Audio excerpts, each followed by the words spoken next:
Welcome to Salim समी channel. मैं हूं आपका एस्ट्रोलॉजर सलीम समी। अस्सलाम वालेकुम। आज बड़े अहम टॉपिक पे बात करेंगे, मार्स के ऊपर बात करेंगे। ट्रांजिट में जो मार्स है यानी कि मरीज जिसे हम कहते हैं, जो बुर्ज हमल का और स्कॉर्पियो का मालिक है, एरीज में उसको बहुत अच्छा कहा जाता है, उसका मौल त्रिकोण का घर है।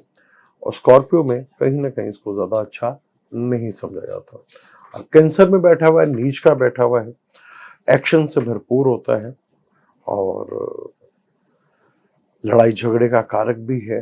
और इलेक्ट्रॉनिक्स गैजेट का भी जितना कारक माना जाता है वो मार्स को ही माना जाता है। मार्स नीच का है और मार्स का ताल्लुक हमारे दांतों से भी होता है। अगर दूसरा घर, दूसरा घर भी बड़ा इंपॉर्टेंट होता है, तो दूसरे घर ही हमारा पोर्टफोलियो यानी कि हमारा कितना स्ट्रॉन्ग है दूसरा घर, उतना ही ज्यादा हमारी जो है वो हैसियत को भी शो करता है। दूसरा घर बड़ा इंपॉर्टेंट होता है। अगर दूसरे घर में राहु हो तो आपको अक्सर जो है दांत जो है वो टेढ़े मटेढ़े या लंबे चौड़े दिखते हुए नजर आएंगे। और अगर केतु है तो जो बहुत ज्यादा हंसते हैं और उनका मसूड़े नजर आते हैं, तो उनका सेकंड हाउस में केतु भी होता है। मार्स और केतु हो तो आपके रूट्स केनाल में प्रॉब्लम होगी। अक्सर आपने देखे जो दांत थोड़े से बाहर निकले हुए होते हैं, वो उसी की वजह से मार्स और केतु के साथ होता है। दूसरा घर, मार्स कालपुरुष कुंडली का लगन का मालिक है। कालपुरुष कुंडली का पहला घर और दूसरा घर जो है वो वीनस का घर होता है। दूसरा का मालिक आपका अगर बहुत ज्यादा स्ट्रांग हो जाए, बहुत ज्यादा स्ट्रांग हो जाए, फाइनेंशियली तो बहुत स्ट्रांग होते हैं, फाइनेंशियली बहुत ताकतवर होते हैं, लेकिन कंजूस भी उससे ज्यादा होते हैं। वो 2 टाइम का खाना भी घर वालों को बड़ी मुश्किल से खिलाते हैं, और खिलाते तो बड़ी हजार बातें करके खिलाते हैं। और मार्स उधर हो, क्योंकि मार्स एक एग्रेसिव प्लेनेट है, लगन लॉर्ड का भी मालिक है। तो मार्स अगर दूसरा है तो वो आप ज्यादातर जो है खाने पीने या फिटनेस के ऊपर बहुत ज्यादा जो है तवज्जो देते हैं। अब मार्स नीच का बैठा हुआ है, कैंसर का। और यहाँ कौन सा, क्योंकि वो एनर्जी जो लेके चल रहा है वो जुपिटर की भी लेके चल रहा है, मरकरी की भी और राहु की भी चल रहा है, क्योंकि मार्स के घर में ये तीनों प्लेनेट एरिस में बैठे हुए हैं। तो यहाँ जो जो एनर्जी वो लेकर चल रहे हैं, तो उस एनर्जी से रिलेटेड ही आपकी चीज़ें जो है वो बेहतर होती हुई आपको दिखेंगी, वो नज़र भी आएंगी। फर्स्ट करें, अगर हम एरिस की बात करें तो एरिस वाले जो है वो कंस्ट्रक्शन की तरफ का सोच रहे होंगे, या घर में कोई रेनोवेट का जो है वो सोच रहे होंगे, या किचन में कुछ चीज़ें जो हैं फायर वाली चीज़ें या अपना वो मार्बल वगैरह वहाँ पे वो सोच आ सकती है, क्योंकि मार्स अब ये तीनों प्लैनेट्स की एनर्जी लेकर चल रहे हैं। बड़ा इंपॉर्टेंट होगा कि मार्स अब आपके कैंसर में है, तो आपके कैंसर में कौन कौन से प्लैनेट बैठे हुए हैं। केतु बैठा होगा तो डेफिनेट डिस्टर्ब होंगे, हेल्थ इश्यूज आएंगे, ऑपरेट सर्जरी आ सकती है, क्योंकि केतु का ताल्लुक जो है रूट से होता है। रूट कैनाल की प्रॉब्लम जो है वो भी आपको दांतों में देखने को मिल सकती है। अगर राहु है तो कन्फ्यूजन, बड़े लेवल की कन्फ्यूजन होगी, छोटी चीज होगी बड़े लेवल पे जाके फैल सकती है। यहाँ पर मार्स सैटर्न है तो अनस्टेबिलिटी बहुत ज्यादा आएगी, लेकिन कंस्ट्रक्शन की तरफ से चीजें डिले भी हो सकती हैं। तो यहाँ मार्स जो है, क्योंकि फीमेल की कुंडली में मार्स जो है शादी का, मियाँ का कारक माना जाता है। जहाँ जुपिटर को शादी का कारक कहा जाता है, वहीं पे हस्बैंड कैसा होगा वो मार्स से रिलेटेड करता है।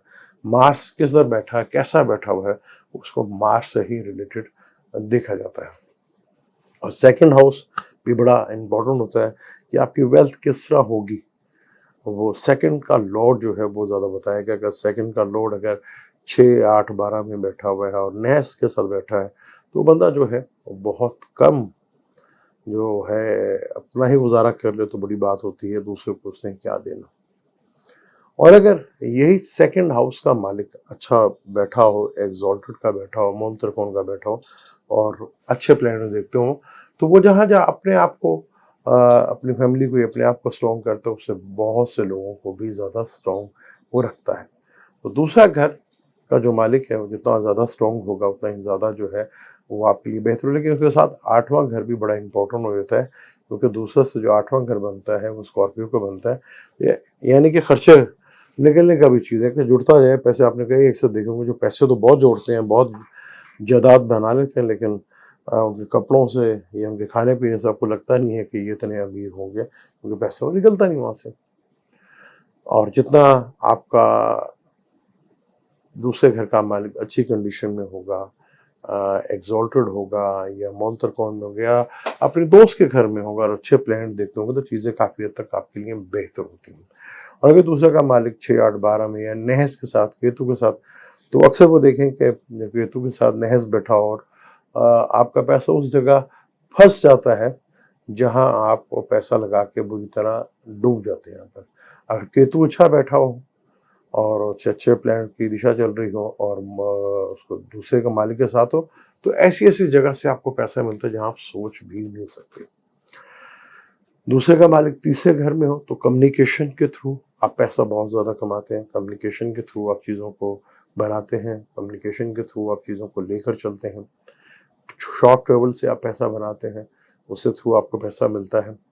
यहाँ पे आप पैसा बनाएँगे, कमाएँगे और खाएँगे। और अगर 4th हाउस में है, अगर आपका दूसरे का मालिक 4th हाउस में है, तो आप कंस्ट्रक्शन से रिलेटेड या ट्रैवल व्हीकल से रिलेटेड, ट्रांसपोर्ट से रिलेटेड या रेस्टोरेंट से रिलेटेड जो है, वहाँ बहुत ज़्यादा पैसा जो है आप बनाने की कोशिश करते हैं। और अगर 5th में हो, तो यहाँ थोड़ी-सी प्रॉब्लम तो ज़रूर देखने को मिलती है आपको। औलाद से आपकी नहीं बन पाती। अगर पैसा ज़्यादा हो, तो औलाद से बिल्कुल नहीं बन पाती यहाँ पर। और अगर पैसा कम हो या फँस-फँस गए तो वहाँ औलाद के साथ तो ज़रूर बन जाती है। लेकिन यहाँ पे 5वें घर में आप एजुकेशन से, अपने सॉल्यूशन से, माइंड से चीज़ों को काफ़ी हद तक पैसा जो है बना लेते हैं। 6ठे घर में अगर दूसरे का मालिक हो तो आप लॉयर से, वकालत से, ऑडिट से, अकाउंटिंग से या किसी की ऐसी चीज़ से पैसा बहुत ईज़िली बना लेते हैं, जहाँ पब्लिक को प्रॉब्लम है। डॉक्टर के पास जाना है तो पब्लिक को प्रॉब्लम है, वकील के पास जाना है तो प्रॉब्लम है। जैसे हमारे आजकल पाकिस्तान में वकीलों की काफ़ी चांदी हो रही है क्योंकि हर बंदा तो पकड़ा जा रहा है। तो हर बंदा गिरफ्तारी हो रही है, हर बंदे की गिरफ्तारी हो रही है तो उसको वकील के पास जाना है। तो ये वकील के जो है बड़ी ज़्यादा जो है आप देख रहे हैं कि चांदी जो है वो चमक रही है उनकी। इसी तरह अगर 7th में हो तो आप देखेंगे कि 7th में तो आप पार्टनरशिप से, पार्टनर से, चाहे लाइफ पार्टनर हो, बिज़नेस पार्टनर हो, उसके थ्रू बहुत ज़्यादा गेन कर लेते हैं, हासिल कर लेते हैं चीज़ों को बेहतर अंदाज में। पार्टनरशिप के थ्रू आप अपने आप को ग्रोथ करते हैं। पार्टनरशिप जैसे होती है उससे आपकी ग्रोथ बढ़ती है। अगर ये 8वें घर में हो तो स्टॉक मार्केट से, मार्केट वहाँ से पैसा बनता है, आपको स्टॉक मार्केट से पैसा बना लेंगे। हिडन चीज़ों से यानी कि एस्ट्रोलॉजी ऐसा चीज़ों से आप पैसा बना लेते हैं क्योंकि 8वां घर इंश्योरेंस का भी घर है। वहाँ से आपको बड़ा ठीक-ठाक बेनिफिट मिल सकता है जब दूसरे का मालिक हो और अच्छे हालत में हो, तो फिर बहुत ज़्यादा जो चीज़ें हैं आपके लिए बेहतर होती हैं। स्टॉक मार्केट से या इन चीज़ों का आपको बहुत ज़्यादा चीज़ों का बेहतर अंदाज़ से चीज़ें आपको मिलती हुई नज़र आती हैं। और अगर यहाँ 9th हाउस में बैठा हो तो आपको ज़्यादातर लॉन्ग ट्रैवल से या रिलीजन की चीज़ों से आपको पैसा जो है बड़ा ठीक-ठाक बनता हुआ नज़र आता है। लॉन्ग ट्रैवल या रिलीजन जैसी चीज़ों से या उन शोबों से रिलेटेड जो रिलीजन से रिलेटेड काम करते हैं, वहाँ से सोसाइटी से रिलेटेड, कल्चर से रिलेटेड जो सोसाइटी है, उन रिलेटेड से आप काफ़ी हद तक पैसा बनाते हैं। 10वां घर में हो तो आप अपनी इमेज, अपना एक इमेज के थ्रू बहुत ज़्यादा पैसा गेन करते हैं। आपके इमेज जितना ज़्यादा स्ट्रॉन्ग होता है, उतना ही ज़्यादा आपके ऊपर पैसों की बौछार होती है। क्योंकि आपका इमेज, चाहे आपके पास पैसा है नहीं है, लेकिन आपका इमेज और आपका वक़ार और आपका स्टेटस है, तो आपको उसके थ्रू लोग बहुत बेनिफिट और पैसा देते हैं। 11वें घर में हो, तो नेटवर्किंग के थ्रू, बड़े बहन-भाइयों के थ्रू पैसा तो बहुत आपको मिलता है यहाँ पर। दूसरे का मालिक अगर 11वें घर में बैठा तो बहुत अच्छा इनकम का सोर्स भी बनता है। पर यहाँ पर चीज़ें थोड़ा-सा अगर प्रॉब्लमेटिक हों, तो यहाँ लेने के देने भी पड़ सकते हैं यहाँ पर। तो इस चीज़ को लेके बड़ा केयरफुल होके रहें तो यहाँ पर बहुत ज़्यादा बेहतर होगा। क्योंकि दूसरा का मालिक जितना स्ट्रॉन्ग है, दूसरा घर जितना स्ट्रॉन्ग होगा, उतना ही ज़्यादा आपको ज़्यादा स्ट्रॉन्ग अच्छे घरों में बैठा हो, दोस्त के घर में बैठा हो, एक्सॉल्टेड हो, तो ईज़ी मनी जो है आपको मिलती रहती है। और वही 6, 8, 12 में आ जाए और नेक्स्ट प्लान के साथ बैठा हो, तो अपने ही लिए पैसा कमाना जो है वो बड़ा स्ट्रगल होता है। और अगर 12वें घर के साथ हो, तो 12वां घर जो है, तो आपको ज़्यादा जो है इम्पोर्ट एक्सपोर्ट से, इन्वेस्टमेंट से ज़्यादा बेहतर अंदाज में पैसा आप कमा सकते हैं। हॉस्पिटल से, मेडिसिन से रिलेटेड आप पैसा बना सकते हैं। लेकिन वहाँ थोड़ा-थोड़ा डोनेशन भी अगर आप करते जाएँ, आपको 12वां घर डोनेशन कर दिया, खर्चे कर दिया, वहाँ थोड़ा-थोड़ा खर्चा निकालते रहें, तो आपके लिए बड़ा बेनिफिट होता है। इन्वेस्टमेंट करने से, इम्पोर्ट एक्सपोर्ट करने से, बैरून मुल्क जाके आपको पैसा ज़्यादा बेहतर अंदाज में मिलता है बानिस्बत के आप हम कहेंगे दूसरे का मालिक जो है 12वें घर में बैठा है तो ज़्यादा लॉस उसका लॉस नहीं, यहाँ आपको सिर्फ उस एनर्जी को पकड़ना है जो एनर्जी लेके चल रहा है। जैसे मार्स है, वो राहु की भी, जुपिटर की भी और मरकरी की भी एनर्जी लेके चल रहा है और मार्स कालपुरुष कुंडली में पहला घर है और मार्स का भी है। तो मार्स और मून जो है इकट्ठे होंगे तो यहाँ काफ़ी हद तक जज़्बाती चीज़ें जो हैं वो देखने को मिल सकती है। लेकिन दूसरा घर हमारा पोर्टफोलियो, हम कितने फाइनेंशियली स्ट्रॉन्ग हैं, कितनों की हेल्प कर सकते हैं, वो दूसरे घर और दूसरे का मालिक पे बहुत ज़्यादा डिपेंड करता है। जितने अच्छे घरों में बैठक होते हैं, ज़्यादा बेहतर आपको रिज़ल्ट इसके मिलते हुए नज़र आएँगे। मुझे दें इजाज़त, इंशाल्लाह फिर किसी नए टॉपिक पे आपसे बात करेंगे। अल्लाह हाफ़िज़।